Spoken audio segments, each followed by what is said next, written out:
Well, that was certainly not expected, and it's a disappointing performance. And, I was worried about having one like that, I think, because we had been playing so well at home and hadn't had it's been a while since we had a horrible outing. And I just thought that this was a horrible outing. And I feel bad for those guys in the locker room because they're still young. They still have to understand what it takes week in and week out to be a good team, and we're still learning that. So why don't I just open it up for questions for folks? Fire away. Right, had another big game against you guys, but some of the other bigs for them, especially Sheldon, I guess, did as well. Was it some sort of specific breakdown going on? I don't know what it was with our front court. Our front court I was trying to find a guy who could come in and do something.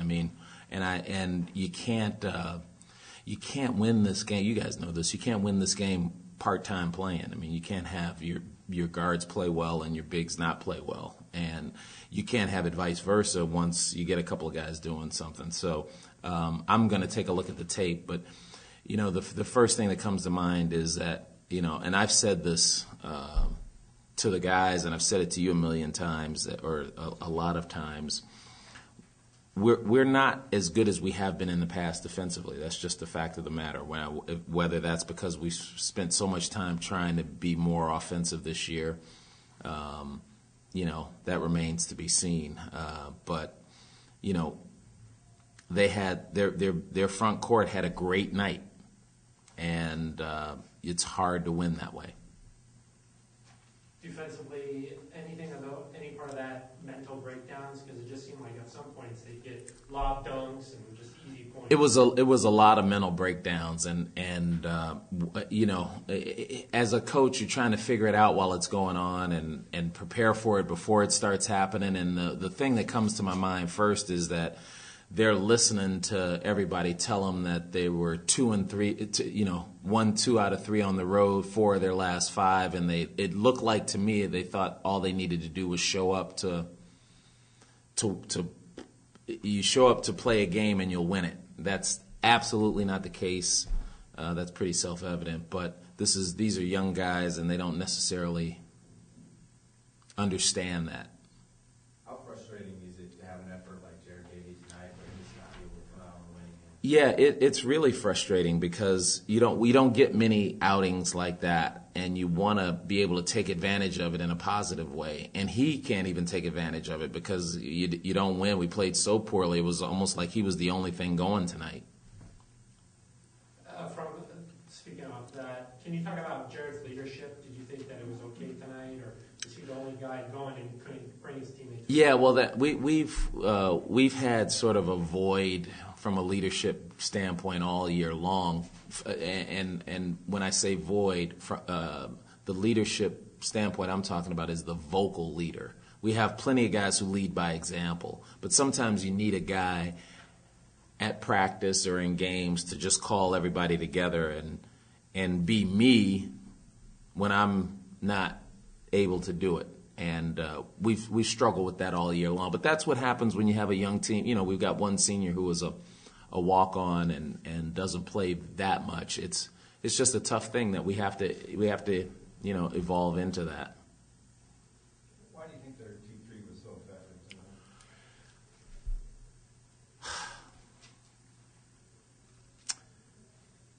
They played well, we played poorly. So it's hard to really put my finger on it. When I look at the box score here, we still scored 73 points. So we scored enough to win. We just didn't stop them enough. So I would be focused more on our defense as opposed to our offense. I thought our defense you can't give up 80 points and win in this league. Just can't do it. What did you tell them afterward? Most of the stuff I told them you guys can't print, so no. I tried to make it absolutely clear and with emphasis that you cannot just show up and win in this conference, no matter how crazy the conference is. As a matter of fact, when it's this crazy, you really can't just show up. You have to be prepared for everybody's best game, especially when you're a team that's sort of on the rise. I mean, people are paying more attention to us now that we're not the doormat anymore. We were the doormat for so long. Now people are paying attention to us, especially on Thursday night. Is this as angry as you've been with this team this year? Yeah, I mean, I would say I was more disappointed. This is, I thought when we lost back in the Idaho game, I was disappointed, but I knew what was going on with that game. Then there was I'm trying to think the other game that we played really poorly. Remind me, refresh my remember. Oh, the Colorado game. But even then, I wasn't as disappointed as I was tonight. Tonight was more disappointing because, number one, it was at home, and we've been playing really well at home. Number two, I really just got the feel that we thought we could just show up and play. And then once the guys realized we were in danger, the game sort of stayed at the same distance. You can't give a team a 15-point head start, no matter where you are.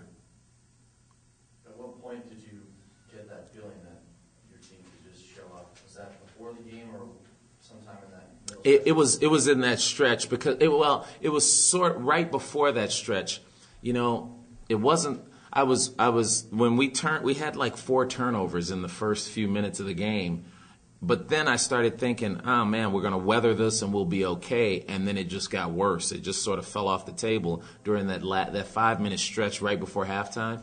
It was like the game was even. We were changing leads and it was back and forth, and then boom, they're up 15. At that point, I was like, oh my God, what? Maybe these guys weren't prepared. Maybe they're, we were fooling ourselves. That's what I remember without watching the tape. Is there something you can do differently to make sure that doesn't happen again? I'm going to try and figure it out. I mean, that's one of those things that I always say, if you have a chance to be, in my 4 years here, and you guys would have to tell me before I got here, when you could be 500 in the league, this late in the league. When's that happened last year? Whenever. Hadn't happened since I've been here. That gets me going in the morning. That gets me going. So I have to convey that to them so that gets them going in the morning. How much do you tell these guys that somebody needs to be the vocal leader? And do you think there's anybody on this team that might fulfill that role at any point? I don't know. You never. That's one of those things. People evolve during the season, during their careers, into different leaders. But until it happens, you don't know it. Until it happens, you don't know it. And, we have 3 juniors who are juniors in name only. They're just really starting to be decent players. So they're usually reluctant when, if you're not, Jared is just now turning into more than just the best player, into like a star of the league. So it's new for him. And I don't expect him to know how to be a leader right away. He's got to evolve into it. We've got other players that, have leadership qualities. Devon Collier, but he's only a sophomore. Charlie Barton, he's only a freshman. Those are guys who are potential leaders. They're just young, And Kevin's done a great job for a guy who walked in the door here as a walk-on and earned a scholarship. But it's what it is. That's good.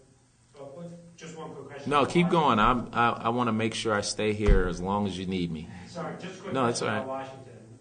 How after this loss, how much pressure does that put? Well, it puts even more pressure on it. And that's what I have to get good at conveying to these guys, because I can say it, Or maybe they're feeling it and they're trying, kids nowadays want to be so cool about everything. You never know what bothers them. But I've got to get it across to them that, we're playing for our lives Sunday. I mean, we're sort of out of the race, but we got to keep getting better so that we can be competitive when that Pac-12 tournament comes around. So it's really important.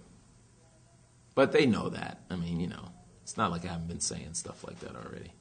You were only out-rebounded by 1, but did it feel like a lot more to you tonight? Well, it was because, to answer your question, it doesn't mean anything to only get out-rebounded by 1 when they convert all of their offensive rebounds and we don't.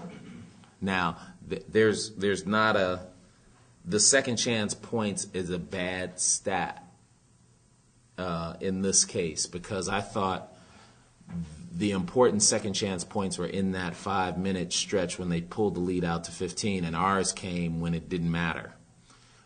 So this is a little bit misleading. So even though the total rebounds were even, they absolutely felt like they out-rebounded us. Given the youth of your team, you brought it up a couple times, what do you still feel can be an end goal for this team now going forward? Well, our end goal was to try and make the NCAA tournament. Now, in order to do that, it's going to be hard for us to do it without winning the conference tournament. So, that's what we're shooting for. We got to win every game that we end up playing in those last 4 games, 3 or 4 games, depending on how things shake out. And we're still trying to win every single game. We're having a good year, relatively speaking. So that's not lost on me because we had this bad game. As a matter of fact, I mean, this is. It's fun coaching this team this year, and it won't not get fun because this has been a fantastic year. But we still have a few more games to play. We have 4 more home games? I still like the way we play at home. I didn't like it tonight, but I like our chances at home. And we have a chance to play 4 of the teams that are in front of us. We've got Washington, Oregon, Stanford, Cal, and Colorado. Those are all opportunities to kind of litmus test how good you're going to be going forward as you go to the Pac-12 tournament. So I'm actually I'm disappointed in tonight, but I'm excited about this team. We've got some pieces, and they're going to get better. Our defense is eventually going to get better. It's just it's nice not having a team that can't score. I mean, my first 3 years here, scoring was tough. So if you're asking me is there a silver lining outside of making some kind of postseason thing, I love this team, love these guys, and sometimes they don't play right. And they're still young guys who need a kick in the butt every now and then. So they'll get one tomorrow morning. Anybody else? Is that enough? Guys, thanks.